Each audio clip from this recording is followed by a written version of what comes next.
Herd immunity has helped eradicate many diseases throughout history, but unfortunately, that's not the case with COVID. Here's how herd immunity works and why sometimes it doesn't. Herd immunity occurs when a high percentage of a community is immune to a disease through either vaccination or previous illness, making the spread of the disease unlikely. When it comes to COVID-19, even if a high percentage of the community has some type of protection, it's still unachievable. That's because of COVID's ability to continually mutate into new variants, preventing long-term protection. Immunity is achieved at the individual level through the presence of antibodies. When you're exposed to a new disease, either through infection or vaccination, white blood cells make specific, fight-ready proteins called antibodies. They fight the invading toxins by binding to them and neutralizing or destroying them. After that first exposure, your body makes memory cells.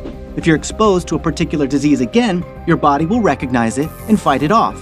Measles, polio, and chickenpox are all diseases which have achieved herd immunity in the US through vaccination.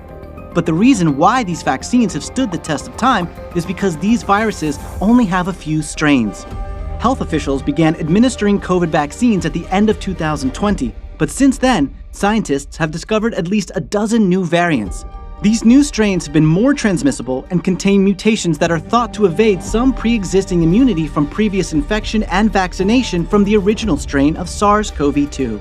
Health experts say it's unlikely to achieve herd immunity with COVID-19, but it's still important to stay up to date with current vaccines and boosters to reduce the risk of severe illness, hospitalization, and death.